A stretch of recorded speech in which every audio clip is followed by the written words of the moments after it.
बिथांमोना जेब्ला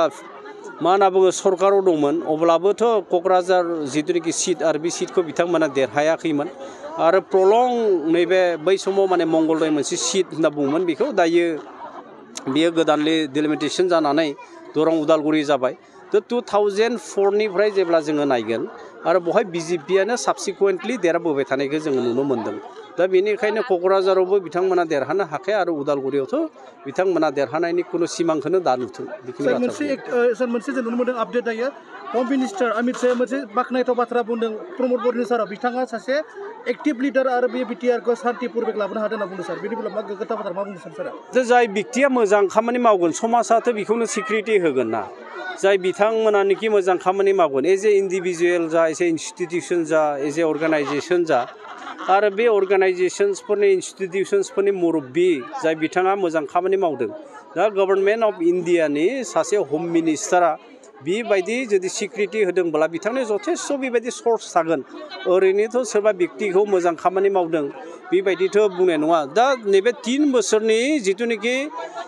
UPPL दोर आरो बिटिआर गभर्नमेन्ट आन्डार द लिडारशिप अफ प्रमद बर'नि जि दैदेननाय बेखौ नोंथांमोना नुनो हायो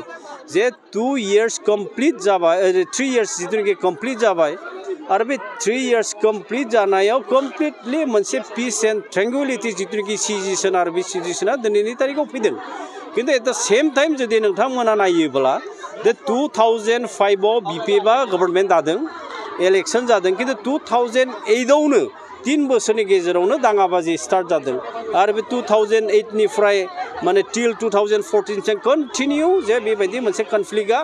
माने कम्युनेल कनफ्लिक्टआ बे ओनसोलाव जाबाय थादों दा दिनैनि तारिखआव प्रमद बर' बिथांनि जिथुनिखि लिडारशिप आरो बे प्रमद बर'नि लिडारशिपआव जे मोनसे शान्ति परिबेस बे ओनसोलाव फैनाय आरो बेजों लोगोसे गुबुन माने जाति जनगोष्ठी बिथांमोनाबो जि माने साइ अफ रिलिफ जिथुनिखि फियार साइकोसिस मोनसे जोंनि ओनसोलाव दंमोन आरो बियो दिनै गोमाबाय दिनै मोजां थासारि फैबाय आरो बेनिखायनो भारतनि जिथुनिखि नखर बिफाननि मन्थ्रि आरो बिथांखौ प्रशंसा खालामनाया बियो जग्य आरो खुब मोजां माने बिथांनि मा होनना बुङो कमेन्ट होननानै आं बेखौ बुंगोन आसलते मैया जिथुनिखि तामुलपुराव 5,000 जयनिं जादों बे नङा बिथांमोना गावसोरनि जिथुनिखि दोलोआव थानाय मानसिफोर आरो बे मानसिफोरखौसो लानानै बिथांमोना वार्म आप मोनसे माने खालामदों आरोखि वार्म आप मोनसे प्रग्राम बिथांमोना खालामदों आसलते बे जयनिं प्रग्राम नङा आरो बेखौ वार्म आप प्रग्रामाव बेबायदिनो माखासे मानसिफोर थायो जाय मानसिफोरानोखि मा होनना बुङो जेरावबो थानो गोसो गैया मा होनना बुङो मालाबा गुबुन दोलोआव दंमोन आरो बिथांमोना निस्सय माने जगदान जाहैदों जानांगौ खिन्थु तामुलपुरनि जिथुनिखि मैयानि प्रग्रामजोंबो नायदों बियो आसलते जयनिं प्रग्राम नङामोन बियो बिथांमोननि जास्ट वार्म आप मोनसे प्रग्राम बिदि जानांगौ होननानै माने जोङो मोन्दों आरो बिथांमोनाबो बेबायदिनो नारा नाथा माने नाजागोन दा बिथांमोना इन्डिया होननाय मोनसे बेबायदि एलायन्स टीम अपोजिशन बिथांमोना बानायदों दा बिथांमोना बे जायगायावबो पार्ट नङा आरो एनडिएआवबो बिथांमोना पार्ट नङा द' मोनसे लक सभा बायदि मोनसे सेगमेन्टफोराव जे कुनु दोलोजों एसेबो बेबायदि जुदि सम्पर्क गैयाबालानो इन्डिपेन्डेन्टलि आरो इन्डिभिजुवेल हिसाबै जे बिपिएफ बायदि मोनसे रिजनेल दोलोआ माबोरैहाय देरहागोन बेबो मोनसे माने कुइसन जानानै फैयो आरो बेनिखायनो बिथांमोना नाजागोन आरो नाजानाय खारना जाहैबाय मा जे गावसोरनि जिथुनिखि भिटि आरो गावसोरनि वर्कार आरो बे वर्कार बिथांमोनखौ बोरैहाय हायो जे माने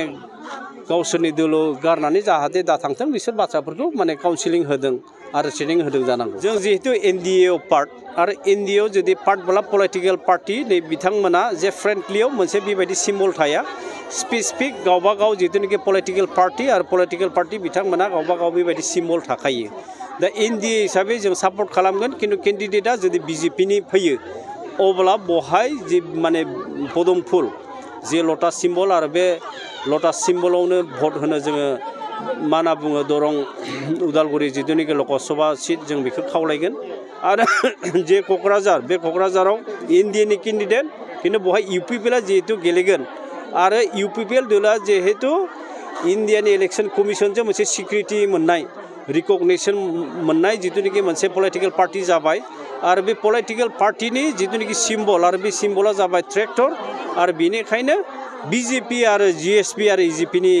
जि बिबानगिरि बिथांमोनाबो ट्रेक्टरनि सिम्बलावनो भट होनो बिथांमोनाबो रायजो राजाखौ खावलायगोन फ्रेन्डलि गभर्नमेन्ट आरो एलायन्सनि जिथुनिखि मिनिं एलायन्सनि जिथुनिखि स्पिरिट आरो एलायन्सनि स्पिरिटखौनो जोङो बिथा खालामनानै जे क'क्राझार जि लकसभा समस्ति आरो बहाय UPPLनिफ्राय NDAनिफ्राय बिसेसकरि नेशनेल डेम'क्रेटिक एलायन्स